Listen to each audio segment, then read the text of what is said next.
Welcome back, everyone. I am absolutely thrilled to have you here for this explainer because today we are talking about a truly massive shift in global financial reporting. We're going to uncover the 12-year journey to finally mapping out regulatory assets on the balance sheet. For over a decade, some of the world's most capital-intensive industries have been operating with a massive blind spot in their international accounting standards. So let's dive right in and see how IFRS 20 finally brings that missing line item into the light. Here is our roadmap for the explainer.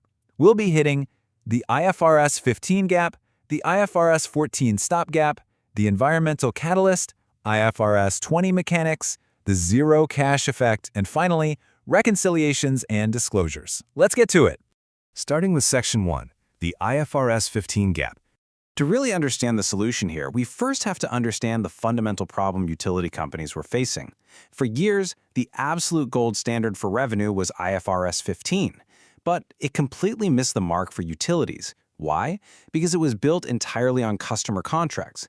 It completely ignored rights and obligations arising from contracts of parties other than customers, specifically regulators. If a regulator told a utility that they incurred costs today but couldn't actually bill for them until next year, IFRS 15 essentially just said, well, too bad, that's a loss right now. Back in 2014, the IASB realized they couldn't solve this puzzle without completely derailing their flagship revenue standard, so they actually dropped this issue from IFRS 15 entirely. To keep things moving along, they used a two-track approach. They pushed out IFRS 15, and they established a temporary safe harbor for the regulatory issue. So IFRS 14 was essentially used as a stopgap. Moving on to Section 2, the IFRS 14 stopgap. That safe harbor, IFRS 14, was strictly an interim standard.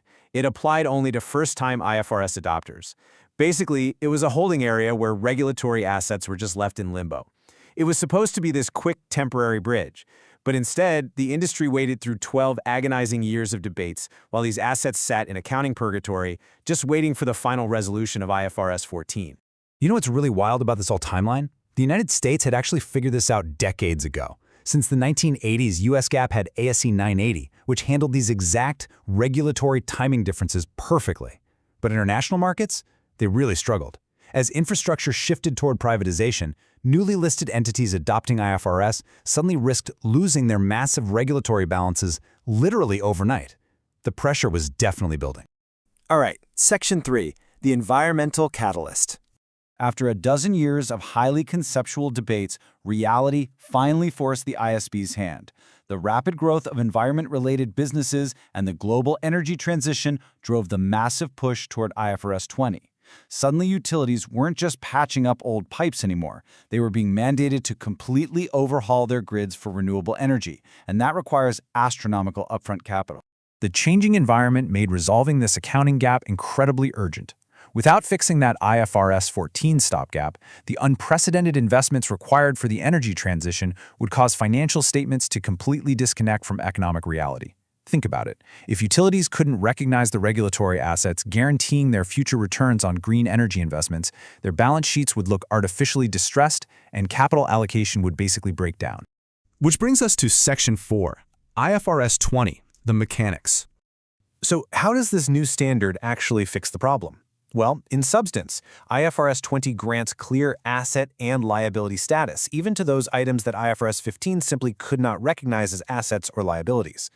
If a company supplies a service now, but the regulator dictates they have to collect the cash for it in next year's rates, IFRS 20 recognizes that right to future recovery as a legitimate regulatory asset today.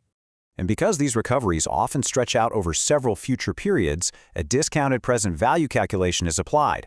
But here is a really fascinating detail. Instead of using a standard market discount rate, IFRS 20 requires you to use the specific regulatory interest rate provided by the regulatory framework itself. The economics come from the regulator, so the time value of money does too. Section 5, the zero cash effect. Now we arrive at a really crucial mechanical flow. Starting from the balance sheet, changes in those newly recognized regulatory assets and liabilities are recognized directly as revenue or expense. The difference is booked straight to the P&L, keeping it completely distinct from standard IFRS 15 customer revenue. But here is the ultimate kicker. Despite all these new assets, liabilities, incomes, and expenses suddenly appearing on the financials, The actual cash flow impact of IFRS 20 is exactly plus or minus 0. Why?